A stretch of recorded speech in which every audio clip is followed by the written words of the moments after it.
골반. 골반에서 일단은 사람들이 소위 말하는 뭐 골반에서 삐뚤어졌다, 골반이 틀어졌다, 이 축에 대한 중심축이다 보니까 평형이나 그 회전 혹은 전반적인 어쨌든 그 양쪽에 대한 우좌측 그런 균형에 대한 시스템을 잘 이해해 줘야 되는 게 오늘의 골반의 제일 맹점이라고 볼 수 있어요. 자, 근데 골반에서는 근육 시스템이랑 관절 시스템이 되게 이렇게 극으로 나눠져요. 두 가지로 인해서 골반이 안정성에 대한 부분들을 잡고 그리고 어느 정도 운동성에 대한 부분을 잡는 건데 그 운동성은 얼마 그렇게 각도가 많진 않아요. 골반에 대한 전반적인 움직임은 눈에 뚜렷하게 보일 정도는 아니에요. 그래서 그걸 조금 움직여도 2mm 정도는 움직여야 되고 제일 많이 움직여도 4mm 정도까지는 그게 맥시멈이라고 보면 돼요. 그 정도 2에서 3mm는 진짜 얼마 안 되는 그런 미리잖아요. 그 정도 안에서 골반이 너무 안 움직여도 안 되고 너무 많이 움직여도 안 되고 그렇기 때문에 이 골반은 안정작용 플러스 어느 정도의 움직임 작용이 동반된다 이렇게 보면 되는데 근데 또 재밌는 사실은 골반 이 움직임에 작용하는 것들은 주요하게 골반 안에서 근육이 기시정지 붙는 거라기보다는 그 주변부를 관통하면서 붙는 근육들로 이제 움직임이 이루어지고 있거든요. 그래서 총 골반에 간접적으로 움직임을 만들어주는 게 근육이 총 22개가 있어요. 고관절 이어진 부분, 척추에 이어진 부분. 그런데 직접적으로 조금 더 작용할 수 있는 엉덩이 주변부의 근육은 8개. 그 글루티얼 머슬이라고도 하고 둔부 주변에 붙는 그런 근육들은 주요 근육들은 8개라고 좀 보면 돼요. 그래서 그런 앞과 뒤를 나누는 주요 근육들은 아무래도 고관절이랑 이제 다리 쪽에 붙는 이런 근육이라고 보면 되고 그리고 특히 소면을 조금 많이 중요시하는 것들이 많은데 그 이유 중에 하나는 거의 소위 말하는 둥근들 그런 것들이 대부분 여기 이쪽에 붙어서 골반의 움직임에 또 다른 영향을 주는 것들이라 이렇게 근육들은 있고 그래서 근육의 아래에 있는 게 또 인대잖아요. 근데 이게 인대가 다른 인대들보다 골반에서는 훨씬 더 중요하거든요. 안정작용을 2중, 3중으로 해줘야 되기 때문에 그 중요한 인대 중에서도 더 중요한 것들이 있어요. 여기서 지금 글씨 잘 보이지는 않겠지만 여기 1, 2호 룸바 리가먼트라고 해서 이 엉덩허리 인대, 장요인대라고도 하는데 지금 이 조그만 부위에 붙어있는 이 인대요. 이게 L5, 요추 5번이랑 그리고 장골의 이 능, 장골이라고 하는 뼈, 그 부분을 잇는 인대거든요. 근데 이게 왜 중요하냐? 요추 5번 같은 경우는 4, 5번이 디스크에 굉장히 많이 노출이 되잖아요. 그런데 디스크에서도 우리가 한쪽이 더 많이 눌리고 한쪽에서 편측으로 발생하는 그런 경우들이 대다수예요. 이게 퇴행성으로 이렇게 눌려서 양쪽이 균일하게 되는 경우입니다. 근데 이 L5에서 엄청 많이 돌아간단 말이에요. 회전변이가 발생을 해요. 다른 말로 하면 이 1호 룸바 리가먼트, 이 장요인대 자체의 불안정성이 커지면 커질수록 L5와 골반의 그 관계에서 발생하는 요통 혹은 문제가 발생할 확률이 굉장히 높은 거죠. 그래서 이 불안정성을 정확하게 테스트하는 거 이따가 해볼 거고 이 불안정성을 우리가 해소해 줄 수 있는 거는 아무래도 조금 더 적당한 그 길이 근육을 맞춘 후에 운동을 해주는 게 제일 여기서는 나이스한 방법인데 두 번째 중요한 인대는 지금 이 뒷면 중에 있어요. 뒷면에 지금 여기 세이크로 일약 리가먼트라고 하는 창작 인대라는 게 있거든요. 그 꼬리뼈랑 장골이라고 하는 옆에 그 날개 같은 이 뼈를 잇고 있는 이 인대란 말이에요. 그런데 이 인대 작용 같은 경우는 이게 문제가 생기면 일단은 골반이 더 굳어져 버려요. 왜 그러냐? 이거랑 또 이어지는 부분에 인대가 세이크로 튜버러스 리가먼트라는 청결절 인대라는 게 있는데 이게 임상학적으로 진짜 중요해요. 왜냐면 햄스트링, 슬개끈이랑 붙어있거든요. 지금 이 인대 이거 쫙 붙어있는. 근데 이 인대가 햄스트링이 단축되거나 햄스트링이 단열되거나 문제가 생길 여지가 굉장히 많은 근육 중에 하나잖아요. 그 근육이 문제가 생기면 이 인대까지도 굉장히 많이 굳어지고 뻣뻣해지는 거예요. 근데 이제 인대에서 그런 변성이 발생을 할 경우에는 이 관절의 이음새들이 굉장히 많이 불균형해질 수가 있어요. 그래서 이 특징이 나이가 드신 많은 노인들이 훨씬 뻣뻣해지고 훨씬 문제가 생기기가 되게 쉽거든요. 그 골반이라는 관절은 어릴 때일수록 이게 조금 더 연골처럼 더 유연하고 물렁물렁해지고 나이가 들수록 더 여러 가지 압박받는 그런 관절적인 이유로 점점 딱딱해져요. 그래서 이 이음부가 어쩔 수 없이 어느 정도 뻣뻣해지게 되는데 남자분들이 훨씬 더 그 양이 심하고 그리고 이 부분이 나이를 추정할 수 있는 그런 부분까지도 찾는다고 하더라고요. 예를 들어 막 뭐 유골이 발생을 했는데 대략 나이 추정을 이런 지금 골반 관절로 얼마나 굳어져 있는 정도에 따라서 나이 추정이 어느 정도 된다고 할 정도로 나이에 따라서 굳어져 있는 건 어느 정도 비례할 수밖에 없다. 약간 연골이 점점 골화된다, 섬유화된다, 약간 그런 식으로 보면 돼요. 그래서 더더욱이나 그 시간 가면 갈수록 더 이쪽 관리를 잘 해줄 수밖에 없는 이유. 그래서 엉덩 근육들은 더더욱이나 너무너무 중요한 거죠. 그걸 간접적으로 만들 수, 잘 움직이고 안정성을 적당히 유지해 줄 수 있는 거니까. 자, 그래서 저 임상학적인 인대들을 중요시해야 되는 게 이걸 또 테스트를 해보고 이거에 따른 진단을 또 따로 하기 때문에 이게 중요한 거예요. 그래서 여기 빨간 줄 쳐져 있는 이 지금 참결절인데 영어로는 세이크로 튜버러스 리가먼트 이 부분은 딴 건 몰라도 잘 좀 기억을 해주시고 대략적으로 햄스트링이랑 쭉 그 기식점 부분을 어느 정도 맥락을 이어갈 수 있는 것들을 이렇게 기억을 해주세요. 자, 그래서 골반의 앞에는 근육적인 부분 그리고 연부 조직적인 부분 설명했다면 지금 관절적인 부분에 대한 설명이에요.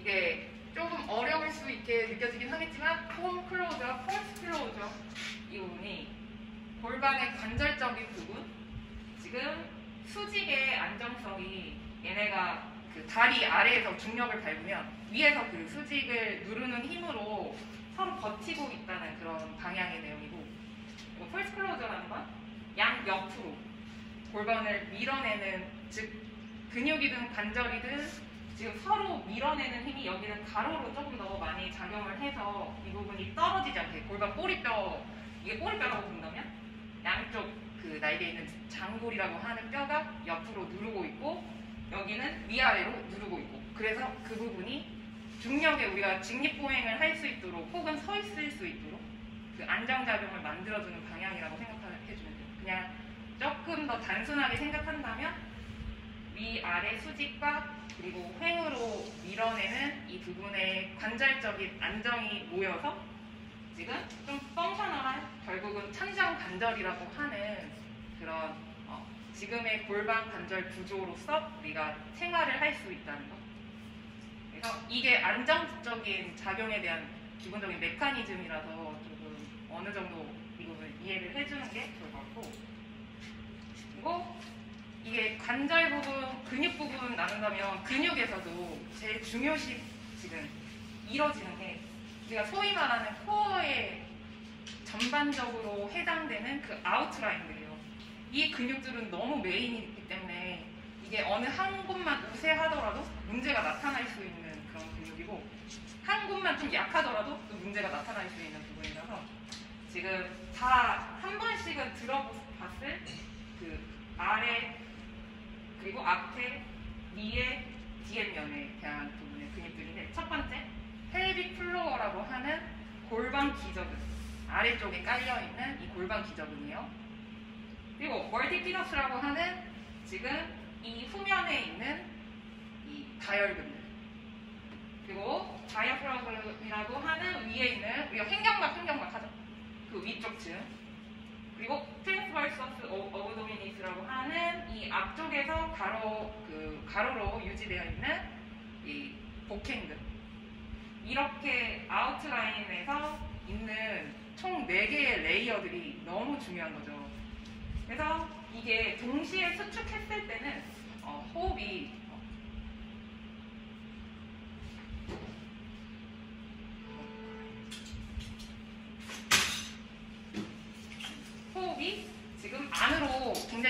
모아져요. 소위 말하는 복식 호흡이죠. 근데 잘못 일어났을 때 어떻게 되냐? 호흡이 잘못 일어났을 때 골반 기적은 복압을 아래로 밀어내게 돼요. 그래서 왜 아저씨들 그 탈장 일어나는 그런 얘기 혹시 들어본 적 있나요? 그 나이 드신 분들 많이 그러잖아요. 이게 복압이 높아졌을 때 호흡을 또 잘못했을 때 일어날 수 있는 이 방향성 중에 하나가 지금 아래로 골반 기저근을 밀어내고, 다시 말하면 골반 기저근이 너무 약하고, 그래서 이게 장기들이 근막들이 아래쪽으로 이렇게 쏠려서 탈장이 일어나는 그런 부분들이 굉장히 빈번해요. 웨이트 하다가도 사실상 되게 그런 게 많으니까 이 밸런스에 대해서는 특히나 우리가 신경을 많이 쓸 수밖에 없는 그런 부분들이죠. 근데 간과하는 경우가 너무 많아서, 특히나 복탱근이라고 하는 부분도 이게 매 복직근만 엄청 튀어서 복압을 여기랑 여기랑 사이로 가요. 여기는 생각보다 배가 안으로 쏙 안 들어갔잖아요. 근데 여기는 훨씬 쏙 들어갔어요. 오히려 이게 더 수축을 잘한 거라고 착각을 할 수 있겠지만 그렇지 않고, 오히려 이 부분이 복직근만 잘못 썼거나 복압만 높일 수 있는 그런 구조가 되는 거예요. 그리고 상대적으로 이 멀티피러스라고 하는 뒤에 있는 신전근 중에 하나인 이런 다혈근은 수축을 하지 않고 요방형근이라든지 이 겉에 있는 근육들 혹은 복직근이라든지 그런 부분으로 복압이 잘못 허리 뒤쪽으로 넘어가서 오히려 디스크를 더 눌리거나 자극할 수 있게 하는 호흡법으로 그렇게 될 수 있으니까 웨이트 할 때 특히나 조심하셔야 되는 것 중에 하나예요. 이게 복압을 잘못 높이는 경우들이 너무 많으니까. 그리고 일부러라도 웨이트는 복압을 굉장히 많이 높이잖아요. 그래서 이런 밸런싱에 대한 거, 그래서 중요한 그 멀티피러스나 펠빅 플로어에 대한 게 조금 더, 그리고 복직근보다도 행근의 조금 더 하복부 근육에 대한 부분을 우리가 어떻게 좀 키울 수 있냐에 대한 걸 초점을 좀 많이 이렇게 맞춰주셔야 돼요. 그래서 그 아까 말한 멀티피러스라고 하는 그 다혈근, 이게 요방형근이랑은 다르게 제일 깊이 있는 심부근이에요. 그래서 지금 보면 이렇게 뭔가 그 감자탕 먹을 때 제일 깊숙이 있는 그런 근육들처럼 이게 자잘하게 이렇게 있어서 이게 어느 정도 척추를 균형 있게 뒤로 젖히는 신전에 도움을 주는 그런 근육이고, 그리고 어느 정도 척추를 안정적으로 세워줄 수 있는 그런 안정자 역할의 정말 핵심인 그런 부분이라서, 이게 우리가 촉진도 잘 하기 힘들어요. 너무 심부 쪽에 있어서. 하지만 이것만 요방형근이나 강배를 과하게 수축하지 않는 현상에서 멀티피러스를 잘 수축시킬 수 있는 방식들에 대한 것도 우리는 정말 많이 좀 포커스를 맞춰야 되긴 해요. 자, 그 다음은 트랜스 어브도미널리스라고 하는 행복근. 이 행복근이라고 하는 건 생각보다 이 가로 근육의 범위가 굉장히 넓어요. 앞에서 봤을 때, 옆에서 봤을 때, 뒤에서 봤을 때 전체적으로 넓은 부분이고, 또 심지어는 그 횡으로 그러니까 하복부를 조금 더 수축시킬 수 있는 그런 범주에서 그냥 일반적으로 크런치나 뭐 그런 레그레이즈 한다고 막 얘네가 1순위로 활성되는 게 아니에요. 그래서 이 부분을 조금 대표적으로 어떤 방식으로 좀 더 활성화할 수 있냐에 대한 걸 잠깐 영상으로 보고 볼 건데,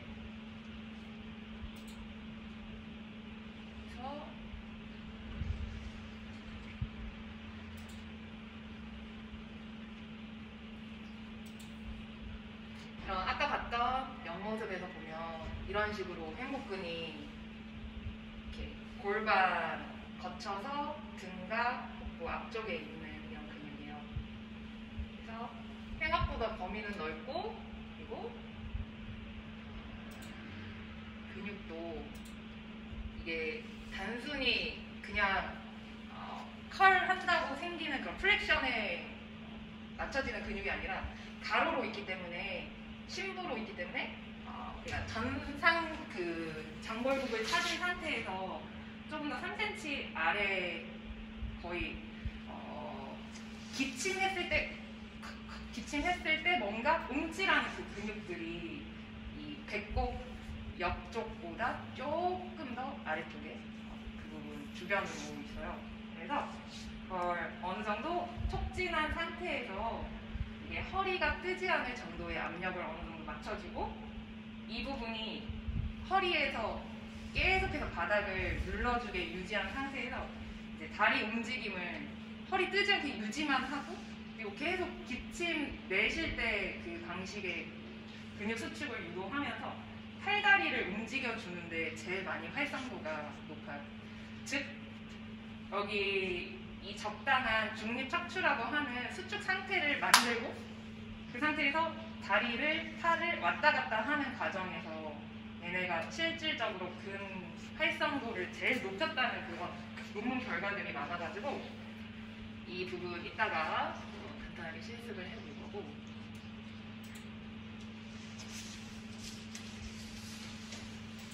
그래서 이걸 그렇게 중점적으로 다룰 수밖에 없는 이유가 그만큼 그 요통이라든지 여러 가지 문제들에 관여를 많이 하기 때문에.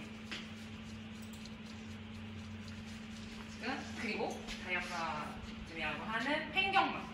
횡격막이 구체적으로 이게 이런 근육의 모양을 어떤 식으로 띄고 호흡할 때 어떤 모양으로 왔다 갔다 하는지 그 이해만 잘 하셔도 또 굉장히 많은 걸 우리가 컨트롤 할 수 있거든요. 그래서 횡격막이 이렇게 간처럼 생겼어. 간처럼 이게 지붕 이렇게 덮개처럼. 근데 이 횡격막이 코로 숨 들이마실 때는 오히려 수축을 해요. 공기가 들어올 때 이 부분이 이게 아래로 이렇게 떨어지면서 모양이 더 쭈그레지는 거예요. 이 모양이 그 지붕 같은 모양이 아래쪽으로 더 쪼그라지면서 공기를 위에 폐해서 확장시키고, 그리고 내쉬는 호흡 때 이 부분이 다시 늘어나면서 원래 지붕 모양으로 이렇게 돌아오는 거죠. 그래서 횡격막은 들이마실 때 어떻게 한다고요? 내세요. 호흡을 들이마실 때 아래쪽. 근육이 이완할까 수축할까? 맞아요. 그리고 내쉴 때 이완하고. 그 부분의 모양이 지금 얘네 역시도 무조건 허리에 안정작용을 하기 때문에 호흡이 허리나 그 천장관절에서 너무 큰 영향을 미치기 때문에. 그 다음 펠비스 플로어. 골반 기저근은 많이 사실 다뤄지지 않아서 좀 뭔가 어색하긴 할 거예요. 그래서 그 위치는 또 엄청 깊이 있기도 하고 기저라고 말할 정도로 그만큼 제일 밑바닥에 있기도 하고. 그런데 심지어는 수축하는 부분에서 굉장히 그 트랜스버스 어브도미너스 복행근, 횡복근처럼 굉장히 우리가 직관적으로 느끼기가 힘든 거죠. 그런데 소위 말하는 그 이 골반 기저근은 뭐 각종 케겔 운동이든 뭐든 그런 부분들 이렇게 나와 있는 조금 더 어른들이 많이 관심 가진 그런 부분들이긴 한데, 정말 이게 약하면 아까처럼 뭐 탈장뿐만 아니라 요실근이든 뭐든 이 코어에서 뭔가 부정적인 그 내장 관련된 부분에서도 장에서도 훨씬 더 받쳐주는 그 힘이, 압력이 너무 아래로 떨어지기 때문에 여러 가지 간접적인 부정적인 영향이 많이 나기 때문에 이건 무조건 좀 어느 정도 염두를 해주시는 게 좋은데, 이 염두라는 게 어떤 염두냐면 일단은 이게 늘어나지 않게 조이는 방식이 항문을 막 조여서는 또 그게 그 방법으로 잘 안 되거든요. 그래서 조금 더 이걸 들어 올린다는 느낌으로 뭔가 호흡을 시키는데 뭘 들어 올리냐, 좀 더 그 항문 쪽보다 전반적으로 이 느낌에 대한 설명을 하기가 되게 어려워요. 그래서 그냥 이건 좀 많이 이미지화 시키기는 하는데, 트레이닝을 이제 내쉬는 호흡에 어쨌든 복압을 아래로만 밀어내지 않고 조금 더 엉덩이를 띄우는 느낌으로 올린다고 생각을 해야 되는데, 그 역시도 우리도 많이 연습을 해보긴 해야 될 것 같아요. 너무 이걸 이미지화 시키면서 하기보다는 조금 더 이따가 호흡 부분 같이 이렇게 해볼 거고. 그리고 지금 골반이 또 균형작용에서 아까 말했듯이 중요한 이유가 이제 슬링이라고 하는 이 연쇄적인 한쪽에서만 편측에서만 문제가 아니라, 한쪽이 문제가 되면 이게 해결이 안 된다 했을 때 다른 대각선 쪽을 봐야 되는 그런 연계된 시스템인 게 굉장히 많아요. 나 저럴 줄 알았어. 그죠? 이거? 슬링이 이제 연결점이 다른 부분에 대각선. 몸을 써도요.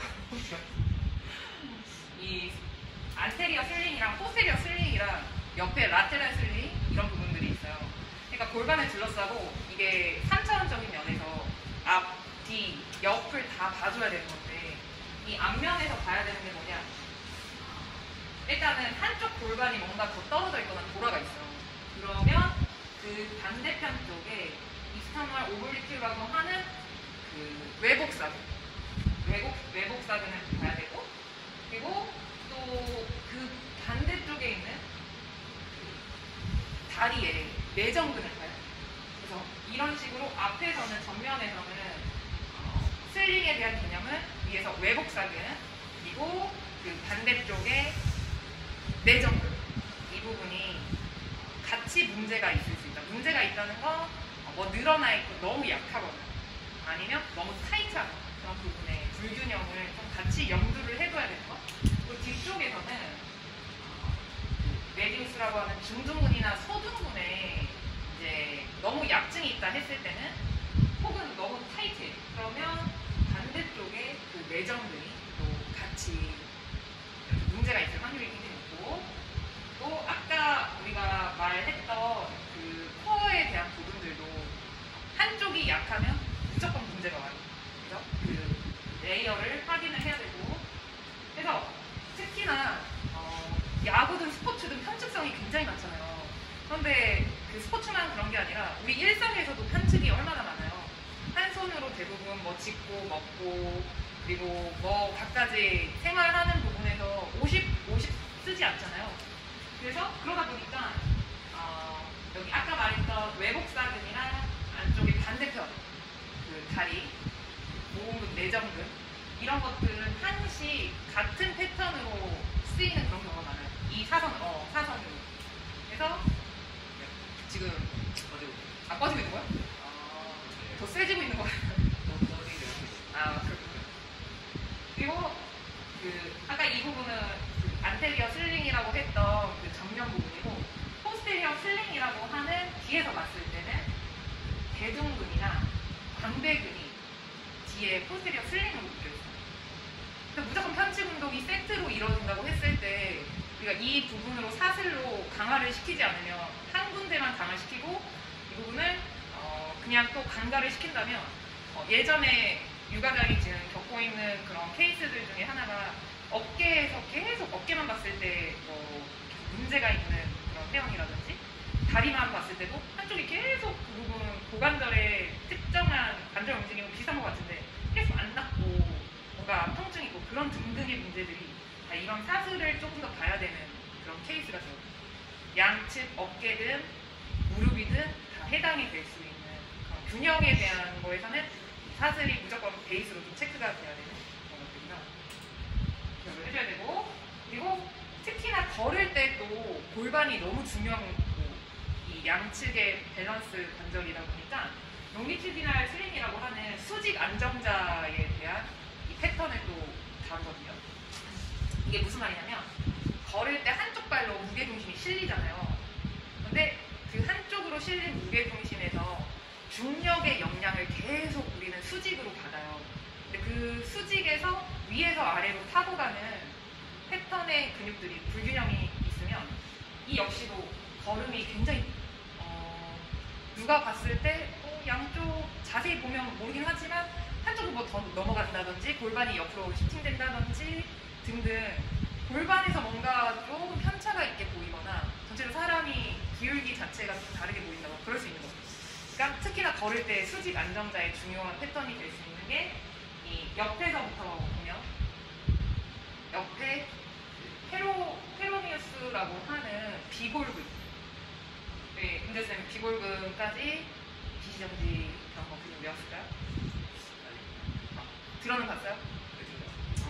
이 부분이 이 바깥쪽 복숭아뼈에서부터 그리고 그 바깥쪽에 그 비골 옆면에 있는 그 종아리 옆면 근육이에요.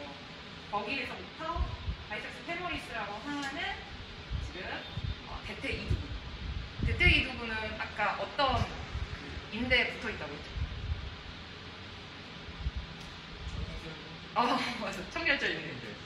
돌면서도 기억이 있네요. 청결절 인대랑 그리고 세이크로 그 티버러스 리가먼트가 이게 그거예요. 청결절 인대. 그리고 그리고 딥 라미나 이 프라코 룸바 파샤라는 게 흉뇨 근막이라고 하는 건데 이게 이 등과 골반을 잇는 굉장히 큰 근막이에요. 근육 위에 있고 있는. 그러니까 이 부분은 요추 골반 그 부분에서 너무 중요한 그런 근막이긴 한데 여기랑 이게 광배로 또 이어지기도 하고 그리고 벡터 스피나이라고 하는 척추 기립. 그래서 이게 수직 안정자에 대한 부분이어서 걸음이 너무 이렇게 내가 이상해 혹은 걸음에 문제가 있어 혹은 불균형이 너무 심해 그리고 무릎이 너무 한쪽으로 통증이 있다 했을 때 이 패턴으로 봐야 돼요. 그래서 수직 안정성을 담당하는 이 슬링이라고 보면 되고요. 그래서 아까 그 부분을 기초로 조금 더 딥하게 들어간다면 트렌딜렌 버그 테스트라는 게 있어요. 들어봤어요? 이거는? 많이 했어요. 그 다리를 한쪽으로 섰을 때 골반이 삐뚤어지지 않고 똑바로 서 있을 수 있냐에 대한 그 부분들이 이 라테랄 슬링에서 조금 더 결정되는 경우가 굉장히 많거든요. 그래서 그 라테랄 슬링이라는 게 한쪽 지지했을 때 옆면에서 버티고 있을 수 있는 그런 안정성에 대한 부분들. 즉, 이 부분이 아까 골반 관절적인 부분에서 옆에서 이렇게 받쳐주는 힘이랑 위아래에서 받쳐주는 힘이 있었잖아요. 그런데 옆에서 이렇게 밀어서 받쳐주는 힘을 조금 더 보조해주는 그런 부분이라고 보면 돼요. 그래서 이 부분이 중둔근이랑 소둔근 그리고 여기서 텐저럴 파시아 라타라고 하는 대퇴근막 장근 그리고 그 수라코 펠빅 리전 이 주변부에 붙는 허리와 그리고 엉덩 부위에 있는 근육들 중에 보조적으로 뭐 아까 말했던 흉뇨 근막이라든지 흉뇨추 근막이라든지 아니면 광배도 등에서 허리까지 골반까지 붙는 정말 제일 큰 근육 중에 하나라서 그런 게 조금 이런 바깥쪽 붙잡고 있는 안정작용을 하는 거고 관절면이 정말 여기서는 이거를 중요시해야 되는데 왜냐면 실습할 때도 이게 굉장히 많이 기억해야 되는 요소거든요. 이 뮤테이션과 카운터 뮤테이션이라는 개념이에요. 근데 뮤테이션이 어떤 거냐면 꼬리뼈를 기준으로 봐요. 꼬리뼈가 앞으로 이렇게 기우는 거예요. 꼬리뼈 전방에서. 그런데 그 골반에서 굉장히 재밌는 건 뭐냐면 꼬리뼈가 앞으로 기울면 그 옆에 있는 장골이라고 하는 그 날개뼈는 반대로 기울기. 그러니까 서로 반대되는 그 방향으로 움직여요. 그래서 이게 이렇게 꼬리뼈가 앞으로 기운 걸 보통 뮤테이션이라고 하고 이렇게 기울었을 때 이 장골은 뒤로 포스테리어 틸트 소위 말하는 우리가 골반이 후방회전 됐어요 하는 기전이 이 부분 후방회전 됐죠. 그런데 이 후방회전 됐을 때는 보통 골반이 더 잠긴다 이런 식으로 표현을 해요. 근데 잠기는 건 어떤 거냐면 관절끼리 완전히 관절면을 빡빡하게 만들어서 움직일 수 없게 그게 안정작용을 조금 더 하는 역할도 하고 좀 더 굳어버리게 하는 역할도 해요. 그래서 쉽게 말하면 관절을 락킹해서 보통 쓰는 경우는 웨이트에서도 굉장히 많이 일어나기는 하잖아요. 근데 다시 말하면 관절을 락킹하면 근육을 좀 덜 써도 돼요. 그 예로 뭐냐면 다리를 꼬게 되면 이게 자꾸 꼬는 이유가 이게 다른 허리 근육을 안 써도 되거든요. 이게 관절로 아예 락킹해서 잠긴 기전이 일어나서 아예 자꾸 오히려 엉덩이 근육이 약한 사람들은 다리를 더 많이 꼬게 되는 악순환이 일어나요. 그래서 마찬가지로 이런 경우에도 허리 근육이랑 엉덩이 근육이 너무 없을 때 굉장히 많이 이제 관절끼리 잠그고 있는 패턴을 차용을 하는데 그러면서 이제 후방 회전을 하고 이런 뮤테이션이라고 하는 기전으로 그 골반을 빡빡하게 만들어 놓는 경우가 많아요. 그래서 생각보다 나이 드신 분들이 이런 식으로 힘이 근육 자꾸 빠지고 하니까 이 형태로 많이 올 수 있는 거고 두 번째는 카운터 뮤테이션이라고 하는 방식이 일어나는데 카운터 뮤테이션은 골반이 오히려 꼬리뼈가 뒤로 이런 식으로 움직이면서 그 장골이라고 하는 날개뼈는 앞으로 움직여요. 아까 오리 엉덩이처럼 이제 전방 회전으로 되면서 이 골반이 보통 앞으로 돌아가는 그 모션으로 되습니다.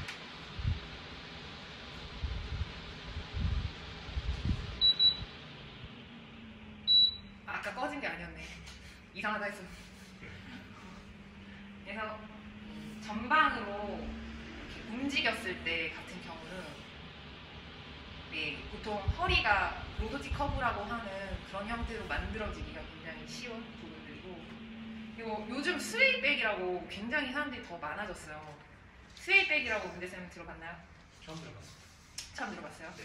그게 체형의 한 종류기는 한데, 스웨이백은 고관절을 앞으로 내밀고 그 허리를 뒤로 꺾어서 이렇게 자세에 대한 유지를 하다 보니까 조금 더 허리는 하부만 굉장히 많이 꺾여가지고 로드 커브가 하부에만 있어요. 그런데 등은 전체적으로 뒤로 넘어가 있어서 체중의 중심선이 고관절은 앞에 있고, 그리고 몸통의 체중심은 뒤에 있어서 이 무게중심을 허리 하부로 다 걸고 있기 때문에 허리가 굉장히 아플 수 있는 그런 체형인데, 그런 분들도 이렇게 이 뮤테이션이라고 하는 형태로 골반을 후방 회전 시켜서 그렇게 그 시스템으로 있는 경우가 많은데, 근데 생각보다 요즘 현대인들이 그런 체형이 너무 많거든요. 그래서 그 스웨이백이라고 하는 대표적인 형태는 이런 뮤테이션이라고 하는 꼬리뼈와 그리고 후방 회전 시스템을 조금 그런 식으로 많이 차용을 해놓습니다. 그런 식으로 봐주면 될 것 같아요. 나이 드시는 안녕하세요. 분들 이러고 다니는 게 그런 케이스. 그런데 그러다가도 허리 그 후관절 거기 못 견디면 그때부터 이 변형이 조금 더 등 구부려가지고 뒤에서 이제 등 구부려가지고 등이 점점 앞으로 구부러지거나 아니면 목이 앞으로 구부러지거나 상부 위쪽에서 또 2차 변형이 일어나는 그런 케이스들이 생기잖아요. 그러니까 또 디스크는 다른 부분에 점점 누적이 되는 거죠. 그래서 개념. 그런데 그 꼬리뼈가 앞으로 뮤테이션이라고 하는 형태로 이렇게 갔을 때 L자 모양으로 관절이 움직여요. 그래서 일단은 꼬리뼈의 방향이 앞으로만 이렇게 움직이는 게 아니라 앞으로 갔다가 살짝 아래로, 전방으로 이동했다가 살짝 아래로 가는 이런 L자 관절면의 방식으로 움직여요. 이게 중요한 이유는 뭐냐면 이 움직임의 방향대로 우리가 조금 더 도와줘야 되거든요. 꼬리뼈나 천장관절의 움직임을 만드는 부분에 있어서 보통은 이게 굳어지는 경우가 너무 많기 때문에. 그리고 반대로 카운터 뮤테이션 부분은 이 L자 반대로 그 전방으로 갔다가 후방으로 이동시키는 이 L자의 반대면으로 조금 더 오는 이 방향성이요. 그래서 이런 L자 관절면 방향 좀 기억을 해주시고, 그리고 여기서 이 지금 엉치뼈와 그리고 꼬리뼈에 만나는 관절을 천장 관절이라고 하기도 하고, 그걸 엉덩 관절이라고도 하는데, 이 천장 관절에서 우리는 촉진을 해야 되는 중요한 부위는 지금 이 위쪽에 PSIS라고 하는 후상 장골 그거 이따가 촉진해보고 S2를 찾아볼 거예요. S2. S2는 또 몸의 체중심의 완전히 중심축 중에 중심축이거든요. 그게 정확한 지점으로 유지가 된 상태에서 운동을 하든지 아니면 조금 더 치료를 하든지 해야 되는 거기 때문에, 그래서 그 부분 찾아볼 거고, 그리고 이스키얼 튜머러시티라고 하는 자골결절이라고 하는 부분을 또 찾아볼 거예요.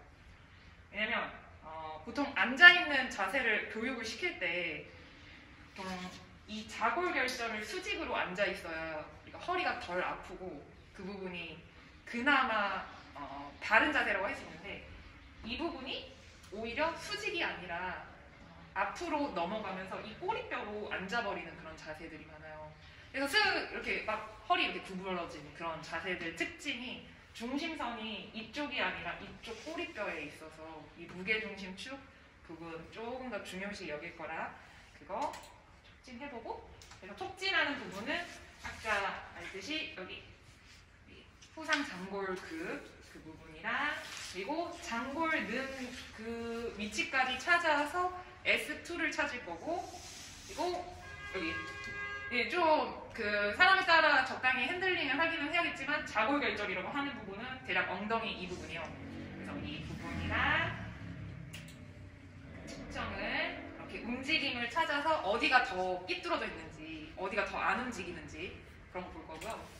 그리고 슬럼프 검사라는 게 있어요. 이 슬럼프 테스트라는 게 보통은 SLR 테스트라고 문제집 들어봤나요? 하지 직거상 검사. 처음 들어봤어요. 아, 처음 들어봤어요? 네. 보통 그 하지 후면에 있는 그런 신경줄이 충분히 느슨한지 혹은 햄스트링을 포함한 그 근육 길이가 적당한지를 보는 그런 검사 중에 하나거든요. 그런데 이 부분이 특히나 척추랑 연관해서 조금 더 전반적으로 어느 쪽이 조금 더 문제가 있을까에 대한 걸 대략적으로 추측을 할 수 있어서 그걸 볼 거예요. 그래서 축이 이런 식으로 둥그렇게 되지 않았을 때 특히나 안 구부러진 요소들을 지금 주요 축이 목에서 C6가 특히나 두더지가 굉장히 쉽고 그리고 등에서 T6 그리고 허리에서 L4 이 부분이 중요 지점 그 랜드마크로 구부러지나에 대한 걸 좀 체킹을 해봐야 될 거고 이음부들이거든요 그게. 그래서 이 부분 그런데 그게 또 너무 안 나오면 수정된 부분으로 검사를 해볼 수가 있는데 수정된 부분에서 왜냐면 막 허리 특정하게 아프고 어디 찌릿하고 할 때 조금 더 표적으로 검사를 해볼 수 있는 거라서 이게 수정된 거에 따라서 어느 신경이 조금 문제 있을까를 좀 예측을 해볼 수가 있거든요. 그래서 그 수정된 검사랑 이게 아까 말한 하지 직거상 검사라는 SLR 테스트예요. 똑바로 누운 상태에서 다리를 들어 올리는데 보통은 90도 이상까지를 기준으로 그 이하까지 들어 올렸을 때 우리가 대략적으로 어떤 신경이 문제가 있을 거다 혹은 근육만 문제가 있을 거다 혹은 디스크적인 부분 조금 더 체크를 해봐야겠다 이런 추측을 해볼 수 있을 부분이라서 그리고 그거에 따른 문제에 대한 솔루션들을 조금 더 특정 근육들 지금 아까 말한 그 세이크로 튜버러스 리가먼트 청결절 인대랑 연관된 그런 부분들 포함해서 우리가 그 부분 조금 더 핸들링하는 방식을 이렇게 체크를 해보면서 이 방법대로 너무 많이 안 움직이는 관절들에 적용을 해볼 거예요. 자, 그래서 잠깐 쉬다가 실습들도 넘어가 볼게요.